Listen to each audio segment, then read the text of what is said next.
je vais parler un peu de votre court-métrage C'était un rendez-vous. Ouais. Parce que j'ai beaucoup regardé sur l'Internet. J'ai vu tant d'opinions et des trucs sur ce film qui se c'est plusieurs versions. Oui, alors quelle est la version La version originale, c'est celle que j'ai tournée comme coureur. D'ailleurs, j'ai été conducteur, donc c'est moi qui conduis une Mercedes 6 litres 9. C'était une voiture. Donc à l'époque, j'ai traversé Paris en 10 minutes. Et donc c'est cette version-là qui est la version originale avec le bruit de la voiture. C'est une grosse bagnole, ça. C'est une grosse voiture parce qu'il fallait accrocher la caméra sur le pare-choc. Donc il y avait une grosse installation de caméra sur le pare-choc, il fallait un pare-choc solide. En plus, il me fallait une voiture avec une suspension, parce que comme on allait très très vite, et j'ai traversé Paris à 6 h du matin, à un peu plus de 200 à l'heure.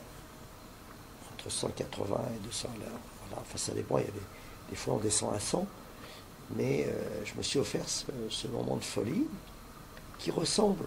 Ce film est très symbolique de ma vie. J'ai souvent grillé des feux rouges dans ma vie. J'ai souvent... Vous avez cramé les feux? Non, j'ai souvent fait des choses interdites. Je veux dire, ce film est très symbolique de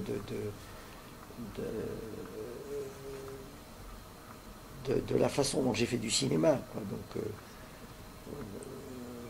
c'est un film sur tous les interdits, voilà. Mais les interdits sont souvent intéressants. J'avais lu sur l'internet que c'était une Ferrari. Non. C'était pas une Ferrari, c'était une Mercedes. C'est une Mercedes 6 litres 9. Et pour que le bruit, j'avais besoin d'un bruit puissant, donc j'avais enlevé le pot d'échappement. Ah, mais c'est le bruit de la Mercedes? Non, après j'ai refait le même parcours avec une Ferrari. Quand j'ai tourné, Oui. j'ai enlevé le pot d'échappement pour avoir plus de puissance. Plus de puissance, mais pas de son. Non. Et après j'ai refait le parcours avec une Ferrari pour avoir le bruit de la Ferrari. Et vous avez... Mélangé les deux, voilà. Et j'aurais pas pu tourner avec une Ferrari parce qu'il n'y a pas de suspension. Oui, c'est rigide. Et l'image aurait tremblé. Oui. Donc j'ai fait le même parcours avec la Mercedes et ensuite avec la Ferrari.